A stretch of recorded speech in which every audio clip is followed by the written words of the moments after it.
I'd like to call this February 7th, 2023 meeting to order.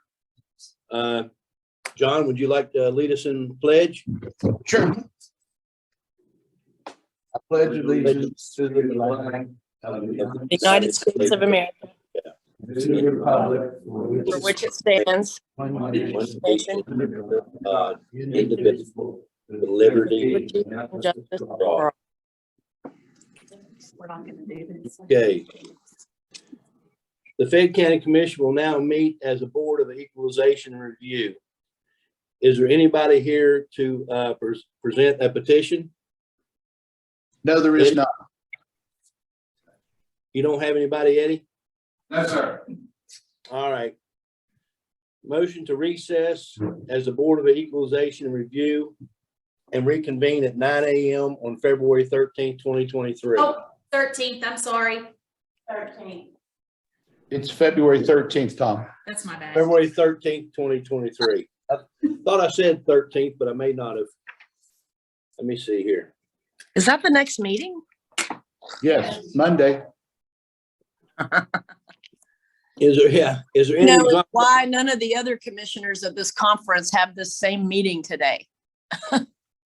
Yeah, that is was something I think we ought to discuss before the next meeting. Yeah. Is there any exonerations, Not at this time. orders combined, divide, anything from Eddie? You have a All refund. right. That lady. Oh, that's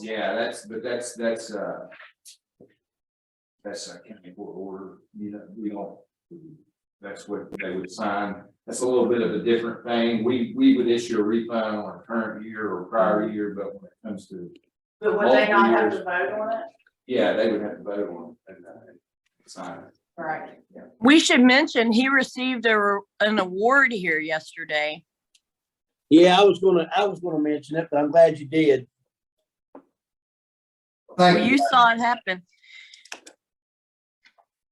I appreciate it. That was a shock. Well, you deserve it, Eddie. I don't know about that, but For all of his years of service.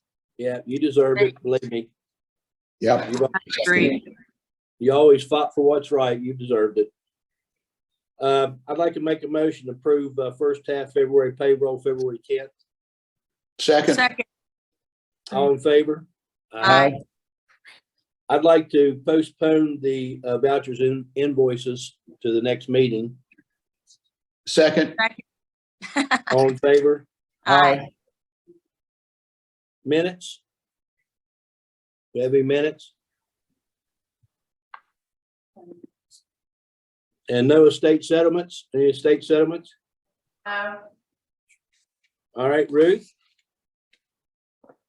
Tom? Okay, so we have, just a couple of grants, but you guys can approve them today, but you have to sign in blue, so. Okay. The first one is the reclamation of abandoned and dilapidated properties for fiscal year 2023. Angela's here if you have questions. She submitted this. We were awarded $200,000 and we have a year to spend it. Awesome. So Good job. A motion to approve. Second. All in favor? Aye. the second one, I believe Abby did for the REAP program. It's towards litter control. We were awarded $20,544. And that's January 1st, 2023 through December 31st, 2023. Motion to approve. Second, all in favor? Aye. And Michelle's not here, is she? No, she's here with us. Okay, so there's also a request to appoint Gavin Ward as special fiduciary commissioner in the estate of Nancy Lee Johnson James because we ran out of people. So you guys will have to, I guess, we don't have that order. She would be. Has Gavin Ward said he would do, is this the one that came up last time when we were going through lawyers? Yes, and Michelle said, you'd have to ask Michelle. She said she spoke with Gavin Ward. And he- Okay, well, she spoke with him, whoever he is. He's in Raleigh He's a County. lawyer in Raleigh County. Okay, yeah, I don't know him. All right, well, I move that we approve the appointment of Gavin Ward to the Fiduciary Commissioner of Nancy Lee Johnson James Estate. Second. All in favor? Aye. And that's all we have until our public hearing at 10 o'clock. So I guess we need to just, take a break Adjourn. until Yeah. 5 till 10. Yes. All right. All right, I want to reconvene the meeting for the 10 o'clock public hearing on the RV park ordinance. I guess she's ready to give us the updates.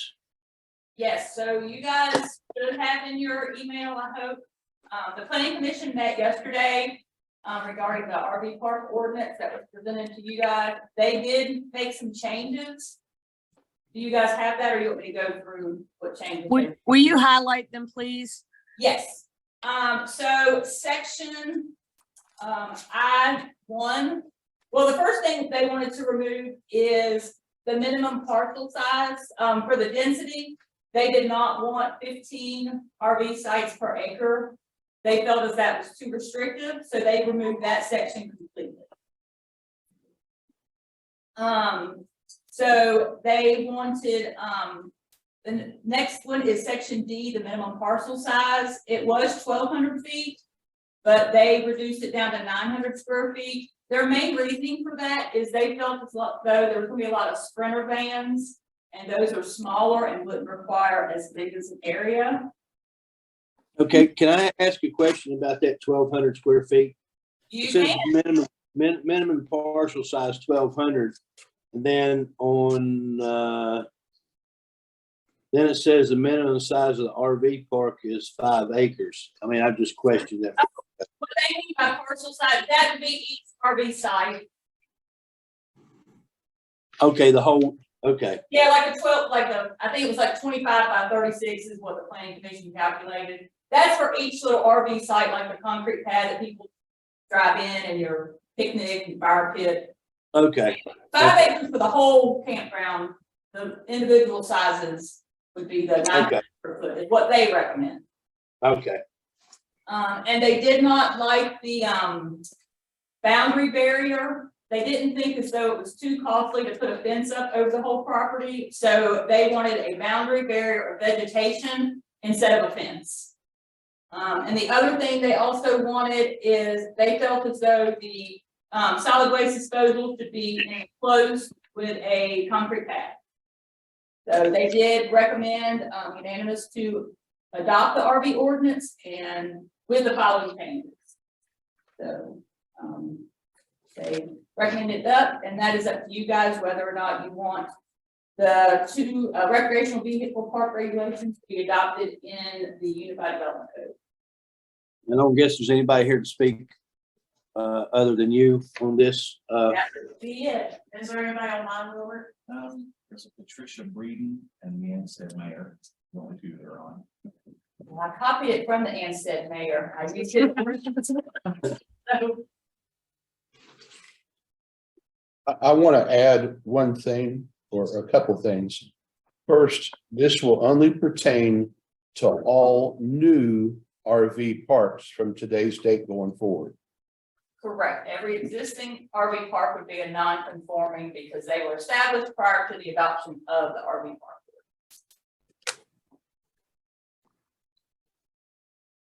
What's the other thing? It says it will be regulated.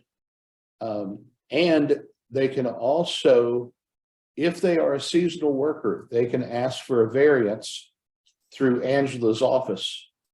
And she'll be able to make that decision or bring that decision to us So John had asked about if someone establishes a new RV park and they have a worker that's gonna be there more than the 14 days.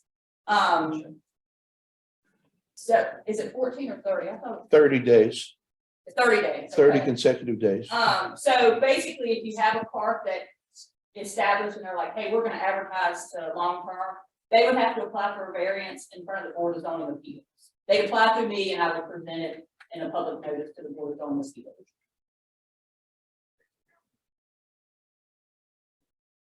And the reason I ask that is because we have quite a few people that come here to work for the summer and they bring their house with them. Yeah, most of them though, they do stay in existing campgrounds though. Yeah, so, okay.